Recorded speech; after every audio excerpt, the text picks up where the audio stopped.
Welcome back to Construction Secrets with me, David Windsor. As always, don't forget to like, subscribe, and share this YouTube show with your friends. You can also head over to davidwindsor.com to get some free downloadable templates. They're free to you. All I ask in exchange is that you share this show with one of your friends today. Today, I just want to go over a little bit about my story and how I got here. I had a couple people asking questions, how I got into the construction industry and how I got to the point where we were building our first spec house for our first project. And I wanted to share this story with you a little bit. So I was working for a multi-billion-dollar company. We were the largest company in the state of Utah. It's a 100-year-old company, and it's a commercial construction company. So I had really good experience and a good resume builder, and I really enjoyed what I was doing working with these guys. When COVID hit, it became pretty evident that things were going to start changing in the company, and I was brought in. I was out in the field, and then I was brought into the office to work on the business side of things and work with the business development and marketing team to help them with proposals as we went out to try to win more work. A lot of the things I was doing was with in-person interviews, and when COVID hit, those interviews obviously kind of disappeared. So the role that I came in to do with one-on-one interactions with our people and the interview process became different because all of our interviews became over Zoom and people were in their house, and there was really no need for a facilitator like me. And so as time was going on, it became a little more evident that it was becoming harder to keep me busy within that role. And so I knew that I didn't want to get pivoted to other parts of the company. I didn't want to be stuck in the 9 to 5, just going through the motions, getting the paycheck, getting the benefits, and not enjoying the job. So I knew I needed to kind of start making moves and figuring out what I was going to do. And my wife worked with a developer, and he does a lot of spec home building. And we sat down with him, and he said, "Yeah, I'll back you, and let's get going. We'll get your first project going, and that'll be a great opportunity for you, and I can make some money on the side." And to have someone back you when you don't have any experience is an incredible opportunity. And so it was a moment where I was really humbled, but I was also really nervous that someone else is giving me an opportunity, and now it's in my hands. So a good friend of mine from North Carolina, we were talking for a long time about starting a business together, and he's been in construction for a really long time, and he was boots on the ground. He knew what he was doing, and he was all in, and he was excited, and we were going to go, and he was going to move out here. We were finding him a place, and we had it all dialed in, and I was going to stay at my job, and we were going to work it out. And then after 2 or 3 houses, I was going to quit my job and come join him, and that was a 2 or 3 year process. And the developer ended up having to take his money, and he wanted to do a commercial project. So he had to take the money he was going to help me with and move it over to the commercial land he was going to purchase. And so he no longer had the liquidity to help me start a new project. And this gave my friend cold feet, and he got really nervous. And so he bailed on me too. So here I am with no money, no financial backer, no project. And the partner I thought I had with the real experience was no more. So my job, it's evident that I'm going to be moved in positions within the company, and that's not going to make me happy.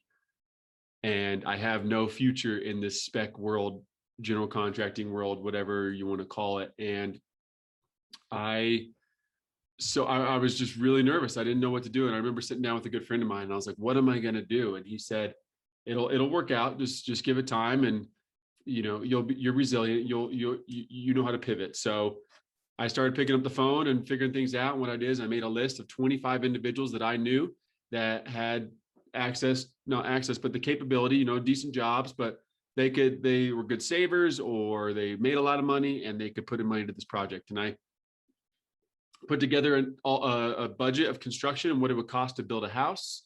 My wife had a piece of land that she was working with the developer on that we were going to buy from them. We had a set of plans that she had negotiated a price on. So I had pretty solid numbers of what it was going to take. Plus I had all the comps for the neighboring areas, surrounding areas in Park City, and because my wife's in real estate. So I had a pretty good idea of what it was going to cost, and I had a pretty good idea of what it was going to sell for. So I sent out an email to 25 people and said, "Look, I'm in a position where I'm going to go off on my own, and I'm looking to raise this amount of money to purchase the land, and then we'll go finance the rest with the bank." And it's really hard going to individuals and saying, "Yes, I have a lot of experience on a resume with a commercial contractor, the biggest in the state, and that's a great resume builder, but I have zero experience on my own." And someone asked me to see my P&L, my profit and loss. And I was like, well, it's 0 and 0 because I have no experience. So to get people to trust you with no historical data was a challenging thing. But I sent out an email to 25 people, and in 24 hours, we closed the round of funding and we were done. And I probably had 6 more people say I want in, but they responded within 48 hours or 72 hours, and we were already closed. So we got enough money for the land, purchased the land, and we started running. And then we went to the bank. But the bank is another one. Once again, I have no historical data. I have nothing to show them that I have a company that can flourish, that I have experience.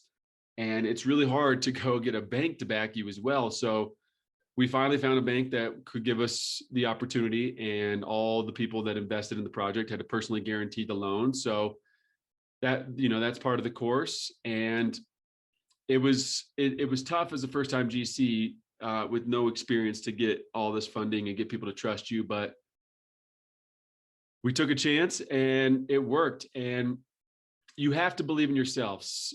You have to get out of your comfort zone and just start, because I didn't have any experience, and I still am limited in my experience, but I had a group of individuals that knew me and my character, and they were willing to put their money to trust me. And this market is so hot. And if you're in a similar situation, if you're currently at a 9-to-5, or you're currently working for your framer or your painter and you want to go off and do your own thing, or you want to start your own general contracting company, or you already own your general contracting company, what are the things that you can do to get out of your comfort zone? And maybe you're building custom spec homes, so you're doing remodels, but you want to get into new homes, or you want to get into spec homes, or you want to go from building $200,000 homes to $500,000 homes, or you want to break that $1 million barrier.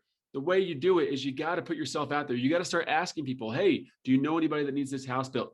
You drive around these expensive neighborhoods, and if someone's doing work, you stop and you talk to people. Who's the owner of this house? Can I get their number? Like, you got to get creative. You got to figure out ways to get outside your comfort zone. Me doing this YouTube channel and this YouTube videos is completely out of my comfort zone, but I'm really passionate about starting businesses. I'm really passionate about running businesses, and I'm really passionate about getting systems in place and running a business efficiently.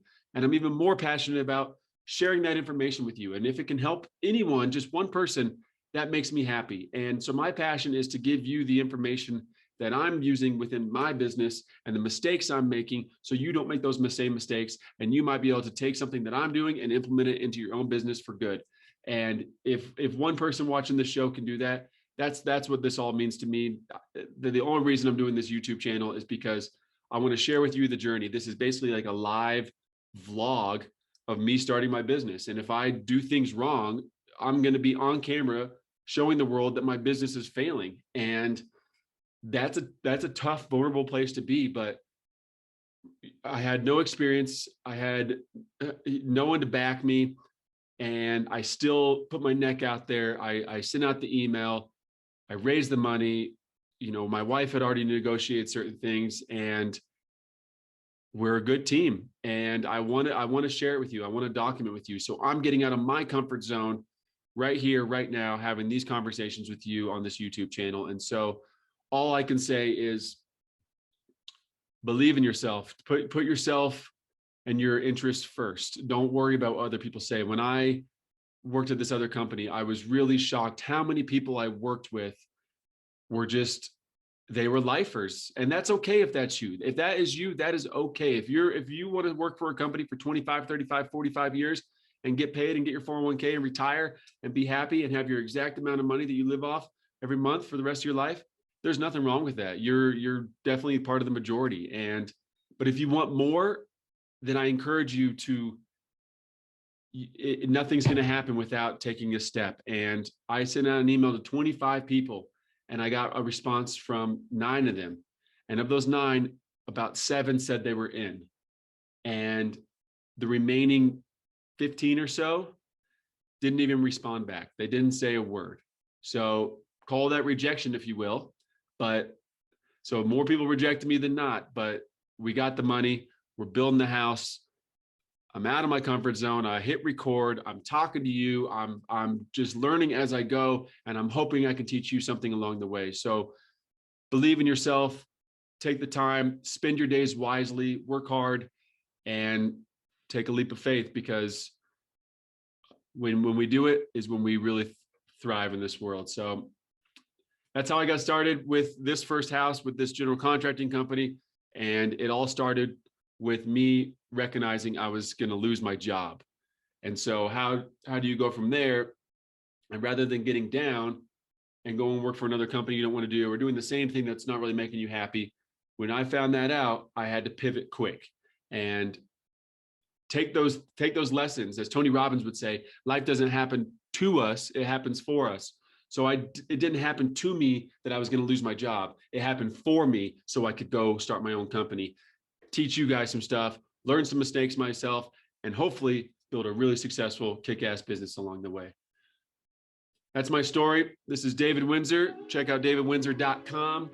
Free downloadable templates. All I ask is that you like, subscribe, and share this YouTube channel with your friends. Thanks for watching. See you next time.